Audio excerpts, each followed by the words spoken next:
আসসালামু আলাইকুম নমস্কাৰ বন্ধুসকল আজি আপোনালোকৰ মাজত আকৌ এটা মই সমাজৰে এটা কথা লৈ পেলাই উপস্থিত হৈছোঁ কালিৰ পৰা বহুতো ইয়াৰ ওপৰত ভাইৰেল হ'ল বহুতো আলোচনা হ'ল আজি আমাৰ যেহেতু আমি ঝুমলাৰ ওপৰত কথা পাতিম সো আজি আমাৰ ঝুমলাটো মই কৈছোঁ আজি আমাৰ মিয়া বনাম মানৱ অধিকাৰ কালি আপোনালোকে গম পাইছে কালি এগৰাকী মহিলাই পুৰুষৰ ওপৰত বুকুত হাত দিয়া বুলি যিটো কথা ওলাইছিলে আমি নাৰী হিচাপে নাৰীৰ সুৰক্ষাৰ কাৰণে মই মাত মাতি অহা মহিলা কিন্তু আজি অলপ মই কথাটো বেলেগ ধৰণে ক'ব বিচাৰিছোঁ প্ৰথম মোৰ যিকেইজন বন্ধু RSSৰ মোৰ যিকেইজন বন্ধু আছে বা যিকেইজন বিজেপিৰ শুভাকাংক্ষী যে বাইদেউ আজি এগৰাকী মহিলাৰ এনেকুৱা হ'ল আপুনি একো মাত দিয়া নাই বহুতে মোক কথাটো কৈছে কিন্তু প্ৰকৃত ঘটনাটো মই ভালকৈ মানে জনা নাছিলোঁ বা বুজা নাছিলোঁ তো আজি এটা মই পোষ্ট এটা আপলোড আগে কৰি লৈছোঁ মোৰ প্ৰফাইলত গৈ আপোনালোকে চাব পাৰে এতিয়া মোৰ কথাটো হ'ল আজি আমাৰ মিয়াটো মই এটা নিজৰ এটা অভিজ্ঞতাৰে মই আজি আৰম্ভ কৰিব বিচাৰিছোঁ মই ৰিসেন্টলি গুৱাহাটীৰ পৰা অহাৰ পিছত খানাপাৰাত এটা মিয়া সম্প্ৰদায়ৰ মহিলা দুগৰাকীৰ লগত এজন মানুহ বাছত উঠে মই অহা বাছখনত আৰু উঠাৰ পাছত তেওঁলোকে মৰিগাঁও কিবা এটা জায়গা কৈ আছে তাত নামিব তাতো একেই এই সমস্যাটোৱে হৈছে তাৰমানে বাছৰ কৰ্তৃপক্ষই যিটো ভাড়া কৈছে তাৰ পুৰুষজনে এই কথাটো কৈ আছে যে মই কালি পৰহি আহিছিলোঁ আহাতে ইমানটো ভাড়া আছিলে এতিয়া ইমান লৈছ তেওঁলোকৰ তিনজনত মানে 100 টকা মান এটা ডিফাৰেন্সত ভাড়া যিজন হেণ্ডিমেনজনে কৈ আছে আৰু মানুহজনে তেওঁলোকৰ লগত আৰ্গিউ কৰি আছে মই শুই আছিলোঁ বাছত এনে চকুমুদি আছিলোঁ তাৰ পাছত সেই সময়ত মই ইন্টাৰফেয়াৰ কৰিলোঁ ৰ'বা আপুনি কেতিয়া আহিছিলে কি তাৰ পৰা কিমান ভাড়া লগে লগে মই আমাৰ যিটো কাউণ্টাৰৰ পৰা মই যাওঁ তেওঁলোকৰ পৰা আমুকৰ পৰা উঠিলে মৰিগাঁও তাৰ ভাড়াটো কিমান হয় তেতিয়া একচুৱেলি হেতু ভাড়া আৰু হেণ্ডিমেনজনে ওপৰাপৰি মানে তেওঁৰ লগত আৰ্গিউ কৰিছে এতিয়া মোৰ কথাটো হ'ল আজি সেই বাছৰ হেণ্ডিমেনজনে বেলেগ এজন যেনেকৈ অসমীয়া মানুহ এজন গৈ আছে বা মিয়া নথকা মই আহি আছোঁ মোৰ লগত হয়তো সেই আৰ্গিউটো তেওঁলোকে নকৰে তাৰমানে ফাৰ্ষ্ট এডভান্টেজটো লৈছে আজি মই এইটো মিয়া বনাম মানৱ অধিকাৰ কৈছোঁ মই মিয়াৰ ফৰত কথা কোৱা নাই মাই ডিয়াৰ যিখিনি মোৰ হিন্দু পিপল আৰু যিখিনি RSSৰ চামচাখিনি আজি আপোনালোকৰ সেই ভনীয়েকজনীৰ কাৰণেই মই কথা কৈছোঁ সঁচা অৰ্থত সেই মহিলাগৰাকীৰ বুকুত হাত দিয়া হৈছিল নেকি যদি বুকুত হাত দিয়া হৈছিলে তেওঁ লাগিলে মৌলবীয়ে হওক বা পণ্ডিত হওক প্ৰথম কান্তলীয়া স্বৰটো মই মোৰ হাতেৰে দিয়াটো বিচাৰিম এতিয়া কথা হ'ল এজন মানুহে একে মোৰ নিচিনাই কথাটো মই জনাত যদি মোৰ ভিডিঅ' চাই মই যিটো গম পাইছোঁ বা আপোনালোকেও সঠিক জানিলে ক'ব এজন হেণ্ডিমেনৰ আৰু এজন পেচেঞ্জাৰৰ মাজত এটা বিতণ্ডাৰ সৃষ্টি হৈছে যিমানটো মই জানিছোঁ তেওঁলোকে আমুকত নামিব তেওঁলোকক ভাড়াটো বেছি কৈছে কিবা এটা অভাৰ ভাড়া এটা কৈছে ছাপ'জ 50 টকা 60 টকা বেছি কৈছে মানুহজনে লাগি আছে লাগি পেলাই ঐ মিয়া তৈ মিয়া হোৱাট ইজ দিছ মোক প্ৰথম আপোনালোকে মোৰ এইখিনি মোৰ স্পেচিয়েলি মোৰ যিসকল গোমূত্ৰ পানকাৰী মোৰ ফেচবুকত যিখিনি আছে মই পুহি পালি ৰাখিছোঁ এতিয়ালৈকে আপোনালোকক মোৰ এইটো কুৱেশ্যন হোৱাট ইজ ঐ মিয়া বুলি কি গভৰ্ণমেণ্টে কিবা কনচেশ্যন দিছে নি তেতিয়া ঐ মিয়া কওক যে ঐ মিয়া তহঁতৰ কাৰণে আমি ইমানৰ পৰা ইমানলৈ আমি ইমান টকা কনচেশ্যন দিয়া হৈছে বেছি কথাই নকবি তেতিয়া হ'লেও ঐ মিয়াটো হওক ঐ মিয়া কথাটো কেলৈ আহে ইয়াত আহি গ'ল পেচেঞ্জাৰ দ্বিতীয়তে মই কথাটো লেট মি ফিনিছ কথাটো হৈছে তেওঁলোকৰ বাক বিতণ্ডা হওঁতে এজন আৰু এজনৰে তেওঁ মিয়া সম্প্ৰদায়ে চাগে নিজৰ লেংগুৱেজটো ইউজ কৰিছে তেওঁ কৰি পেলাই ক'লে যে এনেকুৱা কৰি আছ বা তেওঁ মাজত সোমাই পেলাই এইটোতো এনেকুৱা ভাড়া হয় বাৰু এজন এজ এ পেচেঞ্জাৰ হিচাপে তাত মাত মাতিলে কিন্তু ভুলটো ক'ত হৈ গ'ল যিজন পেচেঞ্জাৰে মাতটো মাতিলে তেওঁ হৈ গ'ল মিয়া সম্প্ৰদায় কেলেংকাৰীটো আচত তাত লাগিলে এতিয়া আহি যাওঁ আমাৰ বুকুত হাত দিয়া মহিলাগৰাকীৰ যদি এড্ৰেছ জানে মই তেওঁক পাৰ্চনেলি লগ পাব বিচাৰোঁ তেওঁ প্ৰথমতে বুকুত হাত দিয়ালৈকে ঠিকেই আছিলে পুলিচক চেক গেটত ৰখাই এৰেষ্ট কৰালৈকেও মই তেওঁক চাথ দি আছোঁ কিন্তু পিছৰ লাইফটোত তেওঁ কিয় ক'লে যে এজন মুছলমানে তেওঁৰ বুকুত হাত দিব আৰু তেওঁ কি চুপ থাকিব নেকি এই কথাটো মোৰ RSSৰ সেই পুৰুষকেইজনৰ পৰা মই বিচাৰিম। তাৰমানে যদি ৰামদেৱে তাই বুকুত হাত দিলেহেঁতেন তেতিয়া তাই হেপ্পী হ'লহেঁতেন। এক নম্বৰ কুৱেশ্যন, মানে ৰামদেৱটো এইকাৰণে কৰিছোঁ, যদি পণ্ডিত মাৰ্কা এজনে হাত দিলেহেঁতেন আৰু গোটেই বাছৰ মানুহখিনিক, পুলিচেও দুজনমান বন্ধুৱে এইটো কথাটো কৈছে, আজি তাৰমানে পুৰুষসকল সুৰক্ষিত ক'ত? দ্বিতীয় কথা, মই এই কেলেংকাৰী মই মহিলা হিচাপত কৈছোঁ, কাৰণ আমি মহিলা হ'লোঁ বুলিয়েই আমি যিকোনো পুৰুষক, আমাক এইটো চৰকাৰে এডভান্টেজ এটা দিছে।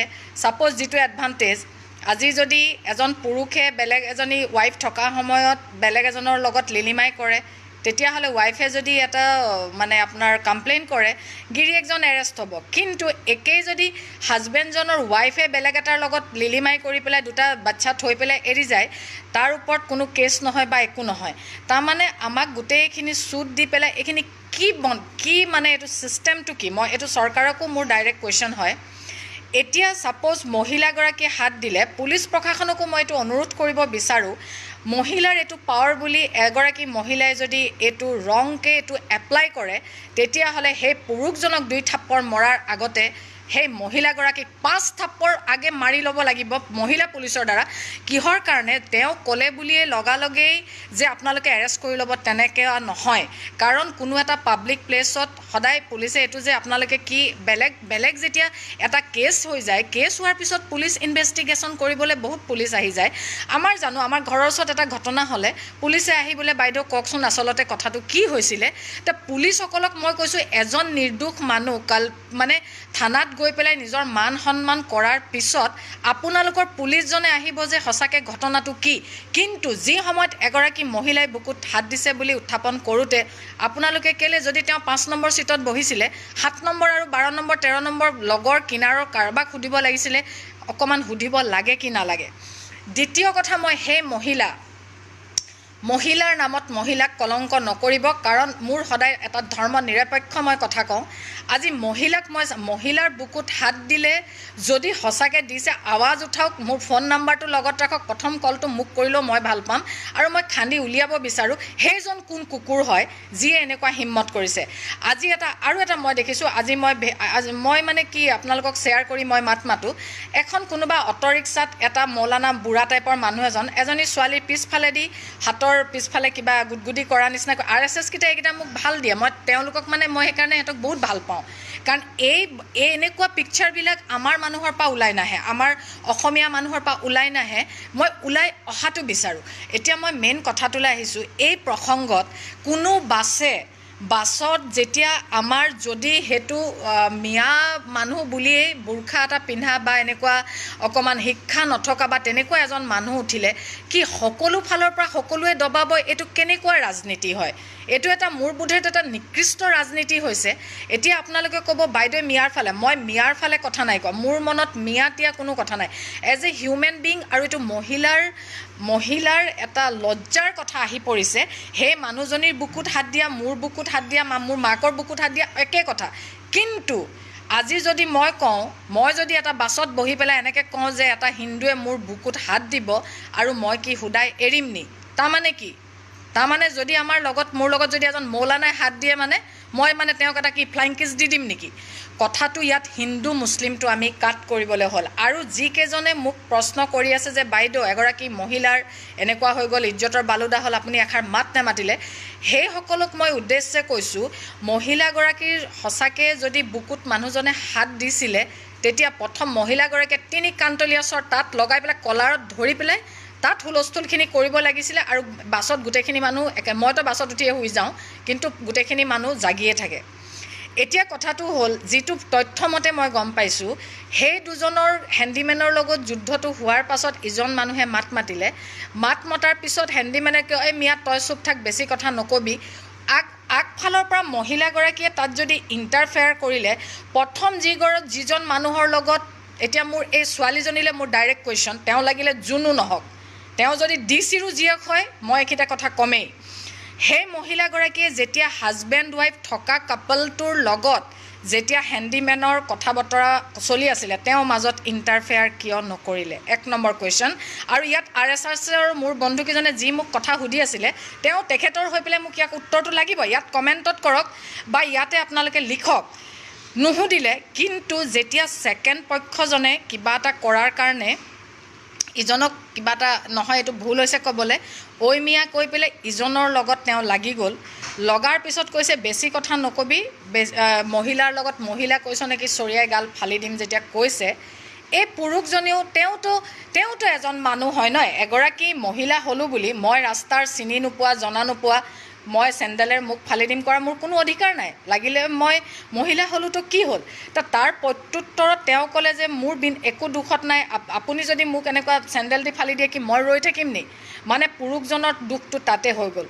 এতিয়া পুলিচ প্ৰশাসনকো মই এইটো কুৱেশ্যন কৰিছোঁ, যদি এজন পুৰুষে মহিলা এগৰাকীয়ে যদি এনেই কথা এটা কৈ দিলে পুৰুষজনক লঠিয়াই গুৰিয়ে আপোনালোকে চুচুৰাই লৈ যায়, তেতিয়াহ'লে এগৰাকী নাৰীয়ে যেতিয়া এজন পুৰুষক ফচাবলৈ তেনেকুৱা এটা মিছা এটা যেতিয়া তহমত বা মিছা এটা মানে কিবা এটা লগায়, তাৰ কাৰণে আপোনালোকৰ প্ৰশাসনৰ কি হয় মানে। আৰু লগতে লাগিলে আপোনালোকে সেই সময়ত মহিলা পুলিচো লগত ৰাখিব লাগে। বাছ চাছৰ তেনেকুৱা এটা ৰখাই দিছে, আপোনালোকে সেই মানুহজনক থাপ্পৰ মাৰি দিলে, ঠিক আছে, মৌলানা নমাই নিছে, তেওঁ যদি সঁচাকৈ বুকুত হাত দিছে তেওঁক থাপ্পৰ মাৰক, মোৰ তাত ক'বলগীয়া একো নাই। কিন্তু যদি তেওঁ বুকুত হাত দিয়া নাই, কাইলৈ যদি হাত নিদিয়া বুলি তেওঁ থানাৰ পৰা ওলাইলে, আপোনালোকে সেই থাপ্পৰকেইটা ঘূৰাই ল'ব পাৰিবনি। আৰু সেইগৰাকী মহিলা ঐ মিয়া বুলি কথা কৈ আপুনি কি কথা ক'বলৈ আহিছে। ঐ মিয়াৰ যিমান অধিকাৰ আছে সিহঁতৰো সিমান অধিকাৰ আছে। আপোনাৰ ভোটটো যিমান ৱেইট হয় সেই মিয়াকেইটাৰ ভোটটো সমানেই ৱেইট হয়। ঐ মিয়া কোৱাৰ আগতে মই সেই মহিলাগৰাকীক কৈছোঁ, তেনেকুৱা যদি হয় তেতিয়াহ'লে সঁচাকৈ মই নিজে মহিলা হয় মই বুকুত ধৰাবলৈ বাধ্য হ'ম। যিহেতু এটা চাজাৰ কাৰণে এটা মানে হেৰিৰ কাৰণে এটা চাজা হয়। যদি আপোনাৰ বুকুত হাত নিদিয়াকেই যদি আপুনি সেইষাৰ কথা ভাইৰেল কৰিছে বা কিবা এটা কৈছে, আপুনি আপোনাৰ কথাটোত অটল কিয় নাথাকিলে। আপুনি পিছৰ কথা ক'ব লাগিছিলে যে এইটো আমাৰ নাৰীৰ সন্মান, আপোনালোকে ৰাইজ চাওক কোনো এনেকুৱা নকৰিব, বা আপোনালোকৰ সন্মুখতে এনেকুৱা হৈছে, বা আপুনি যদি সঁচাকৈ সতী মহিলা আপোনাক চাওক দাদা চাওক আপুনি দেখি আছেনে মানুহজনে মোৰ লগত এনেকুৱা ব্যৱহাৰ কৰিছে, আপুনি সেইটো কোৱা নাই। আপুনি কি দেখুৱালে নাৰীৰ পাৱাৰ। দ্বিতীয়তে আপুনি ইউজ কৰিছে এজন মুছলমানে, টাৰ্ণিং পইণ্টটো মোৰ মগজত সেইখিনিৰ পৰা ধৰিছে যে এজন মুছলমানে মোৰ বুকুত হাত দিব তেতিয়াহ'লে কি তেওঁক শুদাই এৰা হ'ব নেকি।